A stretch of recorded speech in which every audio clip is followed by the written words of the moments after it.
Pinoy Kwento Tagalog Horror Stories. Dear Pinoy Kwento, gusto kong ibahagi ang isang nakakatakot na karanasan ko noong lamay ng pinsan kong si Renz. Nasa isang lumang funeral home kami sa probinsya ng Quezon, kung saan maraming kwento ang kumakalat tungkol sa mga espiritu at multo na nagpaparamdam sa mga lamay. Pero hindi ko inaakalang isa kami sa makakaranas ng ganitong klaseng karanasan na magpapakilabot sa amin. Dumating ang gabi ng lamay.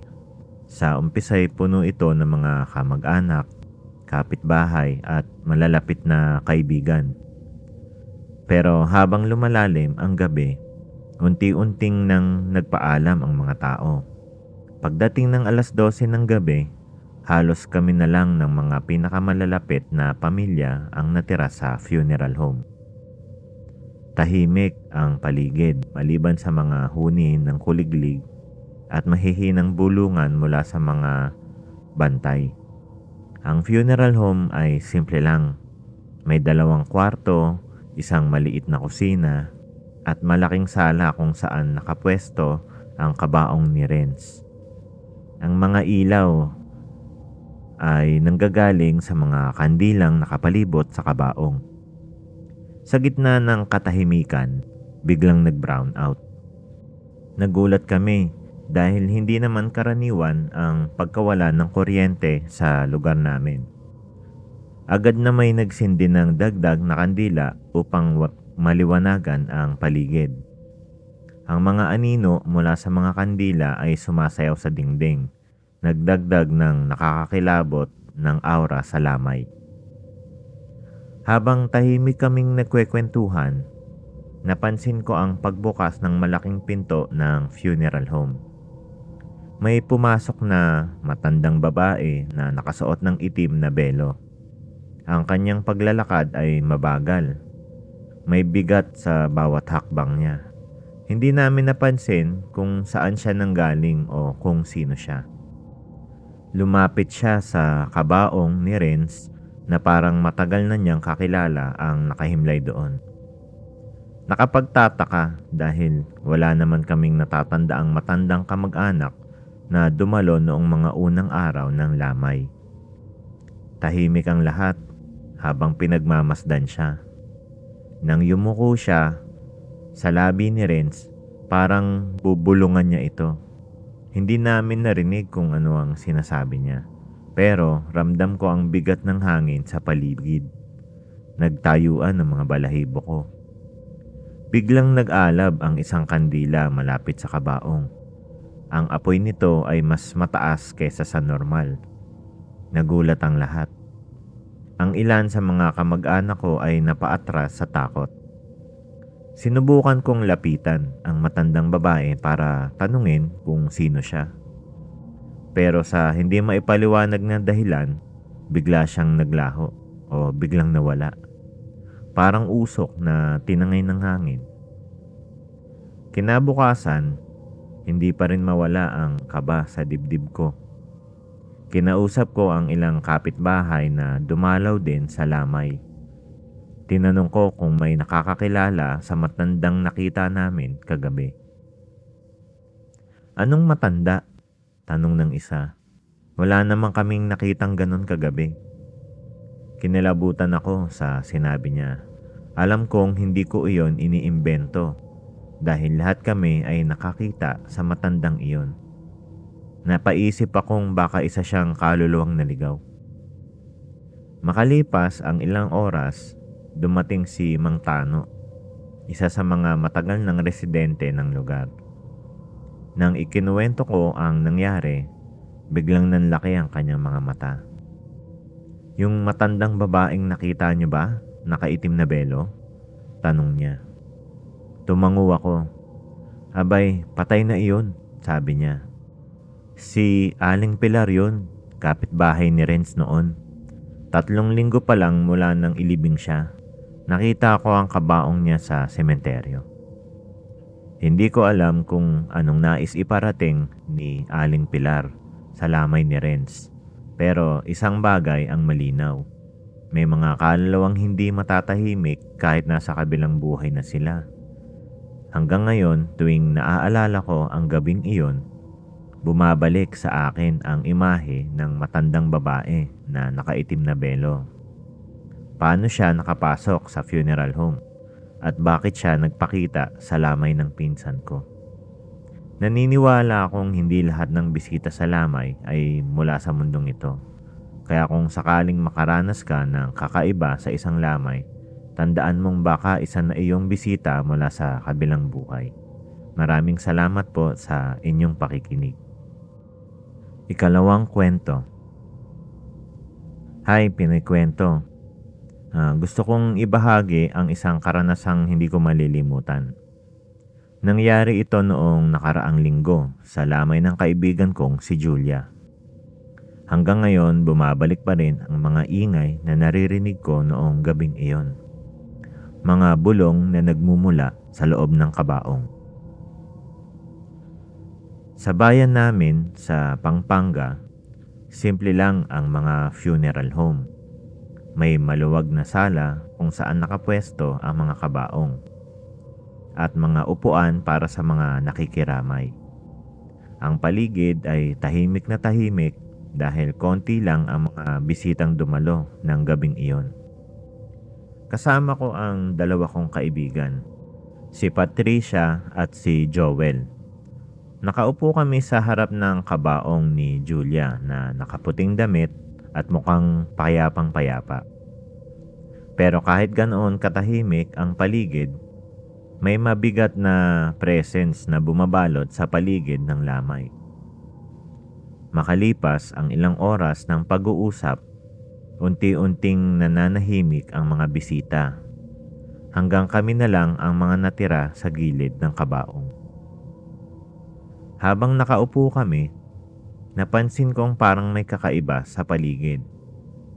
Hindi ko muna ito pinansin hanggang sa may narinig akong mahina ngunit malinaw na boses. Sa una, inakala kong isa sa mga bisita ang nagsasalita. Pero nang lingunin ko sila, nakatulog na ang mga tao sa gilid ng kwarto. Binaliwala ko ito. Pero nang tumahimik na ulit ang lahat, narinig ko na naman ang tunog. Sa pagkakataong ito, malinaw na galing ito sa kabaong ni Julia. Ilabas niyo ako. Huwag niyo akong iwan dito. Bulong ng tinig mula sa kabaong. Natigilan ako at napatingin kay Patricia. Kitang-kita ko rin sa mukha niya ang pagkalito at takot. Narinig mo rin ba yun? Bulong ko sa kanya. Hindi siya sumagot. Sa halip, tinapik niya si Joel na agad ding nagmulat ng mata. May narinig ako sa kabaong, sabi ni Patricia, nanginginig yung boses. Hindi ko alam kung anong pumasok sa isip namin, pero pare-pareho kaming tumayo at dahan-dahang lumapit sa kabaong. Nagkatinginan kami, parang nag-aantayan kung sino ang unang magsasalita. Bigla kong naramdaman ang malamig na hangin na dumaan sa likod ko. May mali, sabi ni Joel, nanginginig ang boses. Hindi dapat natin ito ginagawa. Pero sa halip na umatras, mas lalo kaming napalapit. Nilapit ko ang tenga ko sa gilid ng kabaong at muli kong narinig ang bulong. Tulungan niyo ako, ilabas niyo ako. Nagkatinginan kami ni Patricia at Joel. Parehong natatakot. Sa takot naming mapansin ng mga kamag-anak ni Julia, napagdesisyonan naming wag na lang sabihin ang narinig namin. Ilang araw matapos ang libing ni Julia, nagkaroon ng balita na kumakalat sa aming bayan. Ayon sa kwento ng mga empleyado ng funeral home, nagkaroon daw ng problema sa pagkakaimbalsamo kay Julia. May mga oras daw na may gumagalaw sa loob ng kabaong noong siya ang inilagay roon. Mas lalo kaming kinalabutan nang malaman namin na muntik na raw talagang mailibing si Julia ng buhay. Isang masusing pagsusuri ang nagsiwalat na hindi pa siya ganap na patay nang dalhin sa funeral home. Hanggang ngayon, di ko makalimutan ang bulong na narinig ko noong gabing iyon. Paulit-ulit itong bumabalik sa isip ko sa tuwing mag-isa ako. Sa tuwing napag-uusapan namin ni na Patricia at Joel ang nangyari, pare-pareho kaming hindi makapaniwala na naging saksi kami sa isang bagay na imposibleng mangyari. Kung hindi man namin narinig ang mga bulong ni Julia, maaring nalibing siya ng buhay. Kung ikaw ang nasa sitwasyon namin, anong gagawin mo? Maraming salamat sa inyong pakikinig. Ikatlong kwento.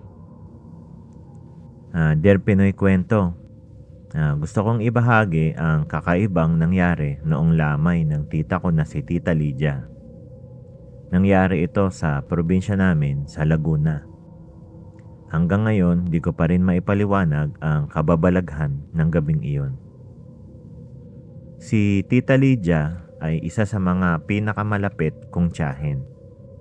Masayahin siya at mahal ng mga tao sa bayan namin. Kaya nang pumanaw siya dahil sa sakit, naging mabigat ito para sa aming pamilya. Inilagak namin ang kanyang labi sa isang lumang funeral home sa gilid ng bayan. Kahoy ang dingding ng gusali at mababa ang kisame. Madalas ay naririnig mo ang mga tunog ng mga kuliglig at hampas ng hangin sa bubong. Noong ikatlong gabi ng lamay, nagpasya ang pamilya na magpadasal ng misa. Sinabi ng pinsan kong si Marites na tatawag siya ng pare mula sa simbahan sa bayan para magmisa bandang 8:00 ng gabi. Eksaktong 8:00 ng gabi nang dumating ang pare. Nakaputing sutana siya, malinis ang sapatos, at may dala pang maliit na libro ng mga dasal. Mahaba ang kanyang buhok na bahagyang namumuti at napakabait ng kanyang ngiti. Napansin kong parang napakagaan ng presence niya, parang nagbibigay ng katahimikan sa paligid. "Salamat po at dumating kayo, Father," sabi ni Marites habang iniaabot ang kamay niya sa pare. Ngumiti lang ang pare at tumango.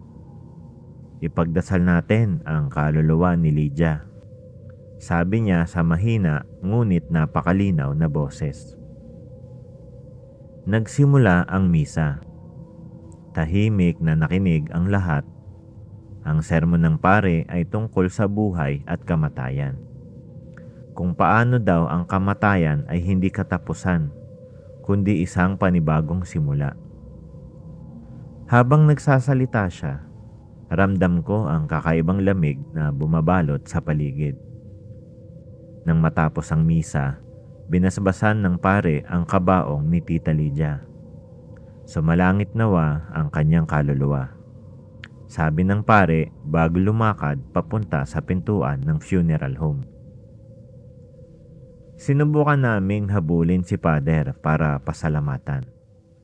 Pero pagdating namin sa labas ng funeral home, wala na siya. Parang naglaho siya nang walang paalam. "Nakita niyo ba kung saan siya dumaan?" tanong ko kay Marites. "Imposible.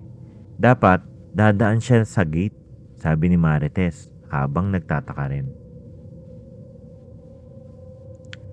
Kinabukasan, nagpasya si Marites na tumawag ulit sa simbahan para magpasalamat. Pero nang makausap niya ang sekretary ng simbahan, halos hindi siya makapaniwala sa sinabi nito. "Wala pong pinadalang pare kagabi," sabi ng sekretary. "Lahat ng pare namin ay may misa sa bayan." Nang ilarawan ni Marites ang pare, ang mahaba niyang buhok, ang malinis na puting sutana at ang kakaibang bait ng kanyang ngiti, natahimik ang sekretary. Parang tugmayan sa dating pari namin na si Father Emmanuel, sabi nito. Ano pong ibig niyong sabihin? Tanong ni Marites.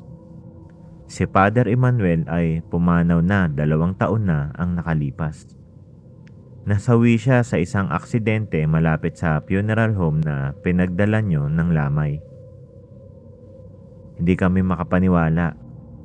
Pare-pareho kaming kinilabutan nang malaman ang impormasyong iyon. Lalo pang nakadagdag sa takot namin nang maalala ko ang sinabi ng isang matandang nakikiramay noong gabing iyon. Parang may anghel na nagbabantay dito, sabi niya. Hindi ko alam kung dapat ba akong matakot o mapanatag. Pero hanggang ngayon, bumabalik-balik sa isip ko ang imahe ng paring iyon. Ang kanyang maamong muka at ang dasal na nagbigay ng kapayapaan kay Tita Lydia. Totoo kaya na si Father Emmanuel ang nagmisa para sa amin? O isang mensahe lamang iyon mula sa kabilang buhay? Kung ano man ang sagot, isa lang ang malinaw. Hindi ko na makakalimutan ang gabing iyon. Maraming salamat po sa inyong pakikinig. Wakas.